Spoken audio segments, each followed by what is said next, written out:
Hello guys, today I have another unboxing video for you. This time I have an unboxing video from Sendico. If you haven't heard of Sendico, what it is, it's a Japanese website where you can buy stuff such as Mercari, Rakuten, and Yahoo Auctions, and there's more. And what they'll do is they'll ship it to their warehouse and they'll send it out to you when you're done. Okay, the first thing we're going to be looking at is this Gameboy I bought. It is not complete in box, but it is in its box and it's in a great condition, as you can see. The front looks nice, the back looks nice, the sides are a little rough. Let's get inside. If you've never seen what an inside of a Japanese Game Boy box looks like, it's kind of what it looks like. Kind of like the other ones where the cardboard is just built inside of it. And here it is, great condition. Came with a copy of Kirby's Pinball, which I don't have in Japanese yet, so that's nice to have. Okay, I'm back and I got batteries in it this time. Try and make it so the lighting's good for you guys, because it's kind of hard to see a Game Boy screen. I'll just put it up. And as I was putting batteries in this, I did notice if I turn the contrast all the way up, you can see there's a dead line of pixels here. Maybe I'll try and fix that in the future. Okay, this is the next thing we'll be looking at. The Famicom disc system. I don't have a Famicom, so I bought one. And I was really excited to look into the disc system of it. So, show you what it looks like. Kind of like the unboxing of it. It's like a cooler almost. This is what the front looks like, and the side just kind of shows it. You can see there's a price tag right there. But here it is. And there's two ways to power it. There's a power cord, and then there's 6 C batteries that go into here. So, and then it came with a little protector, which I did buy a belt replacement for it because it's probably broken if I had to guess. This one's in really nice condition. I got it for, I don't even know, 30 bucks I think. I'll put the price up like I said. And I just dropped it. Great. And then in here, we've got the RAM adapter, which what this does is you plug this into the back of the disc system, and then on top your Famicom would sit here and you'd plug it in. And then here's the manual with some other goodies in here. I actually don't know what all's in here because I didn't put it in the pictures. It's got like probably a warning sheet if I had to guess. There's some manuals here in this like pamphlet like thing showing you how to use it. It's like a registration card. It is really cool. It's a disc writer station, and on that topic, here's a mini disc writer station. So what this does is it holds your Famicom disc system games. You can see there's a couple in here. Got Metroid, Super Mario Bros. 2, and then this volleyball game with something else on the back. And in the listing they said that they might have overwritten the games at some point. So I'm hoping at least Mario 2 and Metroid are the same, but I doubt it. Mainly hoping for Metroid. But this is also cool. This came with the disc system. A ton of little posters in here. One of them. Oh, this came with the games they bought. So that would have they had the manual and stuff for this one, but they didn't have the actual game. And then here's Metroid. This is really cool. Actually, I might hang this up. And on the back, here's just some other games. And then let's see what the next one is. Legend of Zelda. That's really cool. And on the back's just displaying some more games. Probably the fact that you can like rewrite to the other side if there's space. And then here's the one for the volleyball, and Discoon on the back, which is the old mascot for the disc system.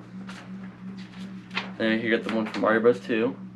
And on the back is this one game. I've seen it a lot, but I don't know what it is. So. And then here's one for Kid Icarus. And on the back it's just more Kid Icarus and some advertisement. It's pretty cool. That's really neat. I didn't know that was coming with. And then here, stuck to it, like a little booklet showing you how to use the disc system. They're really cool. They include these with little art inside, as you can see. There's that. So that's neat. And then here's the manual. I think the model numbers match if I check. They are indeed matching, that's good. And then that is it for the disc system. Okay, One thing I want to say real quick is that I did pay for extra bubble wrap and stuff. So if you see this big layer, I'm not sure if that comes normally without paying. It was 500 yen for it, so for that, like $3, not probably just a little over, not even maybe, really cheap. So, and then I also paid 200 yen for the plastic wrap that was around the box. I'd say it's worth it for 200 because they do a lot of wrapping, and like for us, when we get our stuff, the packages are usually really dusty, so it helps keep the box in nice condition. And this box is also really thick. I don't know if you can see, but your stuff will be very well protected. They take really good care of it. The next thing we're going to look at is the family computer, also known as the Famicom. This is the equivalent to the NES here in North America. For Japan, they got the Famicom. And here's the inside. As you can see, is a power adapter. Here's your like RF adapter. And then here's your system itself, which is actually way smaller than you imagine, which is really nice. Put it to the side. And here's your system, which mine's actually, this one's not insanely yellowed, which is really nice. The controllers are like built into the system, which kind of suck. But I mean, like, if you really hated the length, they are actually connected up here, so you could like drill a hole in the front and have them come out the front, give you like an extra foot of length. But here's one. That's just like a normal NES controller, just really worn down. And then here's number two. The thing that you might be like seeing this is like kind of weird. It's missing a start and select button. You also see this. This is a microphone. And there's where your cartridge goes. There's a little eject thing. And then I also have this. This is a Gameboy Micro. It is the Famicom version. I don't have the number 2 plate because that plate is worth like hundreds of dollars, and I'm not about to spend that much money on it. As you can see, it's a replica of the controller right here. Just that this one is in really bad condition, but I think this is so cool. I love this edition. I got it that long ago. On that topic, this is so cool. So what this is, it's a mini version of a Famicom game. And this thing is tiny. Like, you see in here, that's the size of the cartridge. Like, that's how small this box is. This is for the 20th anniversary, and it's so cool, because here it is. Just pull it out, just this little box, got a manual back in here. And this is the size of your standard Game Boy Advance cartridge. It's just in here. You can see, literally the size of the box, Mario Bros. 1. And what's so cool about these, look at this. It's got the colors of the Famicom. You got the white on the back, and the front you got the red with your label. And then look how good this fits with the Famicom Game Boy Micro.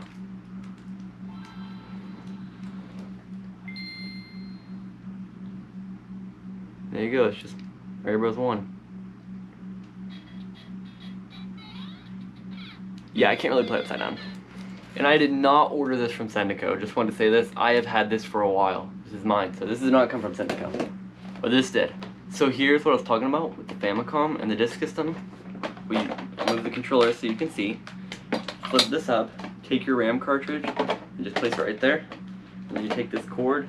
It's really short, so it's can't do much with it, but you just plug it in the back there, and then there you go, you got a disc system. Okay, the next thing we're going to look at is 2 more disc system games. So let's get these out. And these ones actually have their original like plastic case, because they came in this like case that would hold the manual and the game. As you can see in some of the other ones, actually I didn't show the manuals, but yeah. Here it is, the manual, and I actually think it has some stickers in here. I think it said that in the listing, but here's some stickers for the disc like label. And then yeah, here's some stickers in here you could just have. And here's your disc, and it does have its sleeve. I didn't show this off, but the blue games actually have a disc protection little cover here, because those were for like competitions.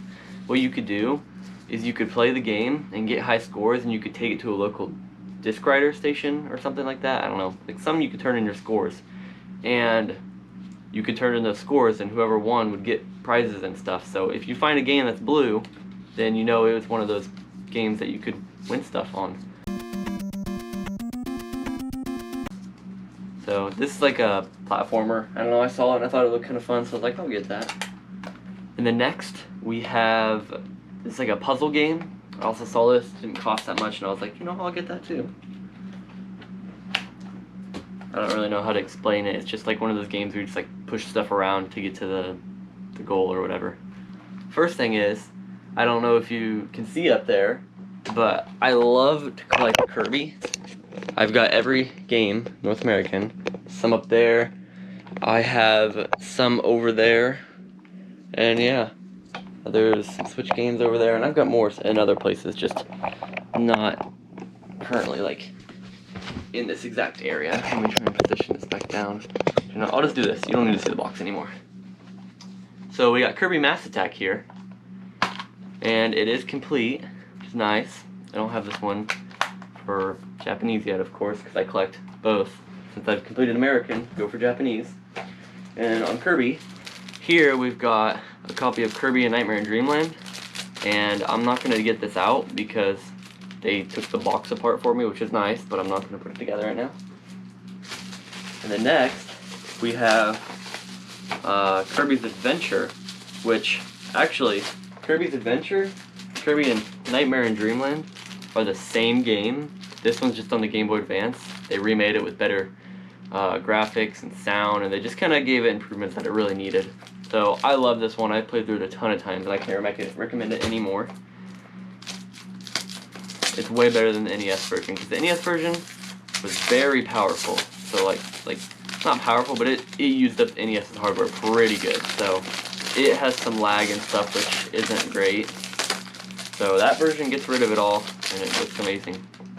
And then here is Kirby's Adventure. It's in great condition, like amazing condition, wow. And then here's the game, if I can get it out. And what's really cool about the Famicom stuff is that they colored their games. A lot of their games had colors to them. So here's the cartridge, and it's pink for Kirby. And it's pretty loose, but here's some pamphlets and stuff. But yeah, so that's really neat. I love that they colored that. Like, a lot of their games are so colorful. For us, we just got gray. I mean, some of the cartridges had some color on them, but not much. Next, this is Mario Picross 1 and 2. I got these in amazing condition, and I recently modded my Game Boy Advance to have a backlight and gave it some other nice stuff. So these were some of the games I was wanting to try out. And I found them in amazing condition, both of them, so I was like, alright, I'll take it. I don't mind them being Japanese. I'm not going to bother paying extra for the English versions. But here are these. And the one thing I love about Japan and their boxes is that the games are like the size of the box, so they're so compact. Like, look at this. This is the cartridge in this box. Yeah, like, this box is tiny, perfect for it.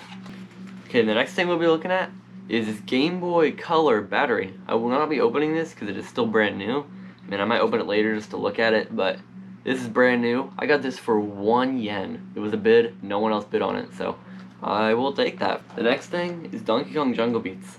I have the bongos for this game, but I don't have the game, and I paid like nothing for this, so I was like, alright, I'll get this and I'll finally be able to test my bongos. I paid like 20 bucks for them and just never used them. Next thing is Pikmin e-reader cards. I talked about this in my Japanese GameCube video, and I ordered some of them, and I did play them. I loved it, and I haven't had bought any since. And there's 25 here, so I paid $25, so $1 a card, which is fine with me. I'm fine with that. Like, I love these cards. They're so cool. They're just like enemies from the game. And these are just like the little pamphlets that would have came with it when you bought one. Next is a Kirby Air Ride strategy guidebook that probably cost 360 yen, which I did not pay that. I paid way more. I'm gonna take the sleeve off. I mainly bought this for the stickers inside of it. I don't actually care for the magazine itself, but it looks like you got a poster in here. Really neat. But here's the stickers I bought it for. Some GameCube memory card stickers, which are always really cool to see. The last thing we have is a Super Famicom. This is the, as you probably know, the Japanese version of the SNES. And this one is insanely yellowed. I guess it's not that bad actually, but that's not great. But I really don't care because I paid for 35 bucks and I got a stack of games here, which you probably cannot see. I got all these games, and there's some Dragon Quest games in here which pretty much pay for the lot, so I'm happy with that. I'll sell some of them, and the only one I actually really want to keep is Donkey Kong Country, because I've actually never really played through it, so I'll give that a little play. But the rest will actually be on sale on my eBay. If you see any games in here you like, they will be for sale on my eBay, which I'll leave a link in the description for. But if you see something here you're wanting to buy, go check it out. This was purchased in May 6th of 1996. That's pretty cool to see. But it comes with two, really nice. And then here we've got the AV cable, which looks like someone's been taking a snack out of. If you have any questions about Sendico, let me know, because I really enjoyed my experience.